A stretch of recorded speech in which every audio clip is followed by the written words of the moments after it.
If you could tell the future, would you guide humanity towards a harmonious utopia? Or would you use this knowledge for your own personal gain at the expense of others? Whichever you choose is kind of irrelevant because predicting the future is just something in comic books, movies, and television. For instance, it's impossible for you to know what I'm going to say next. Or is it? I'm Rusty Ward, and I foresee a great many things. You'll find love at an unexpected place, but become mired in self-doubt. That is, if you're a Pisces. If you're a Taurus, your bullheadedness will land you into trouble with friends and family members. It's easy to predict the future if you're vague enough, but much more difficult to prognosticate specific events. Hari Seldon of Isaac Asimov's Foundation does this using the fictional science of psychohistory, a combination of crowd psychology and mathematics. Asimov's Foundation trilogy won the Hugo Award for Best Science Fiction or Fantasy Series of all time, which many Twilight fans find incredibly frustrating. It's also currently being made into an HBO series. Part of the reason it's so highly regarded is because there's a lot of truth wrapped up in Asimov's fiction.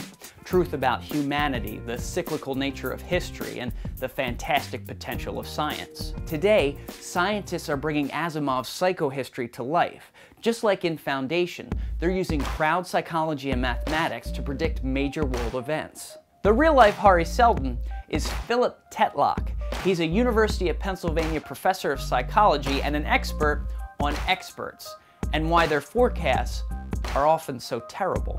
IARPA took notice of Tetlock's research. IARPA is the US's Intelligence Advanced Research Projects activity. They're basically DARPA, but with more vowels. They teamed Tetlock up with two other scientists who were also versed in behavioral psychology and statistics. Then they funded the Good Judgment Project. The Good Judgment Project recruited 3,000 participants from varied backgrounds and asked them to provide probability estimates on whether or not certain world events would take place. They asked questions such as, will Robert Mugabe still be president of Zimbabwe on September 30th, 2011? Or will North Korea launch a new multi-stage missile before May 10th, 2014? The results were pretty shocking. Their predictions were 30% more accurate than intelligence analysts who had access to classified data.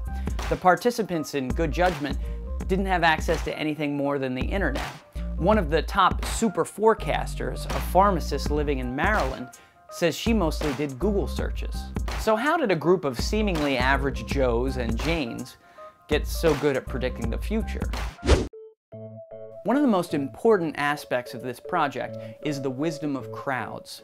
British statistician Francis Galton first discovered how effective crowd prediction can be at a fair in 1906 when 800 villagers tried to guess the weight of a dead ox. Most people's guesses were way off, either too high or too low, but when all of the guesses were averaged together, they came to 1,198 pounds.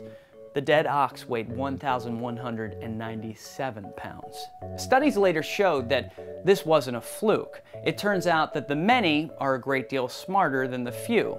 But the wisdom of crowds, though important, is only one aspect of this project. They track forecasters' answers and provide them with feedback, letting them know what they're good at and what they're bad at, what things they're able to predict and what things they can't. Their tracking also allows them to rank the forecasters and bring together the very best of them. After they identified the top 2%, they grouped these super forecasters together into teams. Teams can sometimes be counterproductive. Anybody that's been forced to sit through a company brainstorm session could tell you this. Some people fall prey to groupthink. Others would rather be right than take the time to find out what the truth is. But after participants were properly trained in how to critique others and to remain open-minded to opposing viewpoints, their forecast accuracy increased even further. They were also taught how to better analyze data. They were told to look at historical tendencies rather than current situations, and not to overemphasize the importance of events that may be very frightening, like terrorist attacks, but have a statistically slim chance of occurring. After being teamed and trained, the super forecasters were 4 times more accurate than other participants. One of the best things about this project is that, unlike most military ventures, it's unclassified. So when Tetlock and friends are finished, we can learn all about it. Another cool thing about Good Judgment is they're still looking for volunteers. You can find a link in the description below where you can sign up and potentially become the world's next super forecaster. You don't even have to put on any skin-tight Lycra jumpsuits and get in a pool. You can do it all from home. You've probably already predicted what Audible book I'm recommending this month. Audible.com is the sponsor of this episode, and it's sponsorships like this that enable me to continue this series. If you want to lend some support, go to audible.com/rusty and download Foundation for yourself, or any of the other thousands of books they have available. You can even trade in a book if you start listening to one and decide you don't like it. If this is your first time going to audible.com/rusty, the book is free. Thanks for watching. Subscribe for more episodes, check out some of the previous episodes, and be sure to let me know what superpower you want.